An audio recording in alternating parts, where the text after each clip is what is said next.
বন্ধুরা আসসালামু আলাইকুম ওয়া রাহমাতুল্লাহি ওয়া বারাকাতুহু মাগফিরাহ। এবং অন্যান্য ধর্মের যারা আছেন তাদেরকে অনেক অনেক অভিনন্দন এবং অনেক অনেক ভালোবাসা রইল। তো আপনাদের সামনে একটি বিষয় নিয়ে আমি হাজির হয়েছি। আমার সামনে একজন মানুষকে দেখা যাচ্ছে বসে আছে। উনি অনেক বড় হাফেজ সাহেব, কোরআন মুখস্থ করেছেন, যার জন্মলগ্ন থেকে নিয়ে তার দুটি চোখ অন্ধ, এবং তিনি এক এক করে আল্লাহ রহমত নবী রসুলে উনি কোরআন শরীফ মুখস্থ করেছেন। আমরা দেখি উনি অনেক স্টুডেন্ট ছাত্রছাত্রী পড়াইতেছে বা অনেক জায়গাতে ইমামতি করে। তো হাফেজ সাহেব মানুষ অন্ধ চোখে দেখে না, তার ফ্যামিলি আছে এবং তার ছেলে সন্তান আছে, দুই চারজন আছে। তো বেশি কথা বাড়াবো না, ইনশাল্লাহ আপনারা অনেকে তাকে চিনেন বা অনেকে চিনেন না। দেখেন তার চোখ দেখা যাচ্ছে না, চোখ নাই, অন্ধ হাফেজ সাহেব। হ্যাঁ, আল্লাহ রহমতে সে কোরআন মুখস্থ করেছেন, অনেক দিন হয়েছে। তো আপনাদের সামনে এখন উনি সুমধুর কণ্ঠে কোরআন তেলাওয়াত করবেন ইনশাল্লাহ, একটু দেখেন। আসসালামু আলাইকুম ওয়া রাহমাতুল্লাহি ওয়া বারাকাতুহু।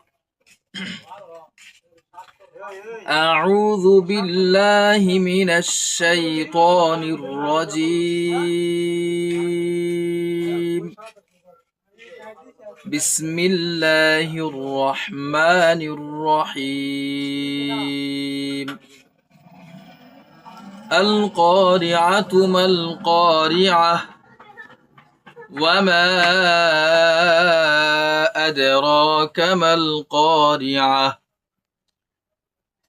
يوم يكون الناس كالفراش المبثوث وتكون الجبال كالعهن المنفوش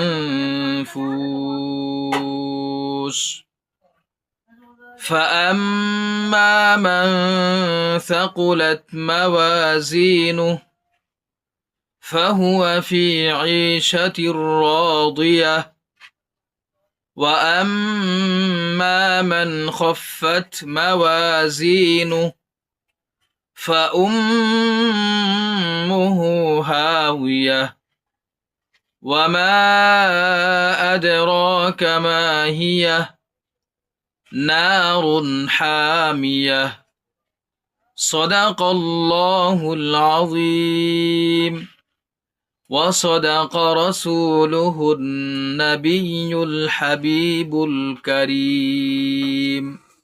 হ্যালো গাইস, বন্ধুরা আপনারা বলেন আমার এই ভাইয়ের কোরআন তেলাওয়াত কত সুন্দর হয়েছে, আপনারা জানেন। তো আপনারা অবশ্যই সবাই লাইক কমেন্ট শেয়ার করে জানিয়ে দিবেন ভাইয়ের কোরআন তেলাওয়াত কত সুন্দর, এবং তার জন্য সকলে দোয়া করবেন। আসসালামু আলাইকুম।